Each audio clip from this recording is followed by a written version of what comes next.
Floppy disks.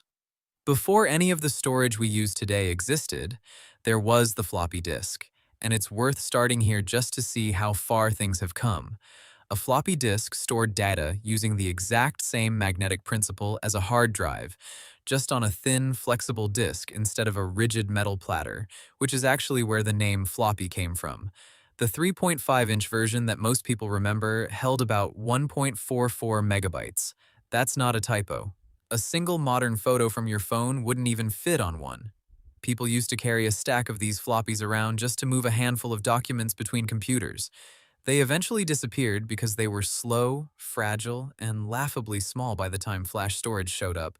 But that little save icon you still see in almost every app today, that's a floppy disk. The technology died decades ago. The icon never did. Magnetic tape. Magnetic tape has been around since the 1950s, and shockingly, it's still used today. Not in your laptop, but in massive data centers. Companies like Google and banks and government archives still use tape for long-term backups because tape is absurdly cheap per gigabyte. It can last 30 years sitting on a shelf, and it can't be hacked over the internet if it's just sitting disconnected in a warehouse. The catch is speed. Reading from tape means physically winding it to the right spot, so it's painfully slow. Nobody's opening Photoshop off a tape drive. But for cold storage, stuff you rarely touch but can never lose, tape is still king, and some estimates suggest more data is stored on tape today than most people would ever guess, simply because nobody talks about it. Hard disk drive. This is the one most people picture when they hear the word storage.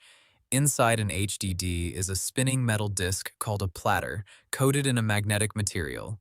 A tiny arm with a read and write head hovers just above the surface, closer than the width of a human hair, and it reads data by detecting tiny magnetic charges on the disk as it spins, usually at 5,400 or 7,200 rotations per minute.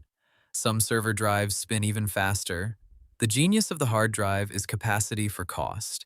You can get a massive amount of storage, sometimes 20 terabytes or more in a single drive, for relatively little money. The downside is that it's mechanical. Moving parts wear out. Drop a hard drive while it's spinning, and there's a real chance you just destroyed it. That's why external hard drives always come with warnings about handling them gently. There's a literal needle floating above a spinning disk in there, and that same basic idea from decades ago is still being refined today, with newer hard drives using tricks like filling the drive with helium instead of air, which reduces friction and lets manufacturers pack in more platters per drive. Solid-state drive. An SSD has no moving parts at all. Instead of a spinning disk, it uses something called NAND flash memory, which stores data in tiny electrical cells, similar in concept to the memory chips inside a USB stick, just far more advanced and organized. Because there's nothing physically moving, an SSD can access any piece of data almost instantly, instead of waiting for an arm to swing across a spinning disk. This is the single biggest reason your computer boots faster, your games load faster, and your files open faster than they did 10 years ago. The trade-off has traditionally been price. SSDs cost more per gigabyte than hard drives, though that gap has been shrinking every year. Phone storage. Most phones use something called eMMC in cheaper devices, or UFS in most modern ones, which stands for Universal Flash Storage.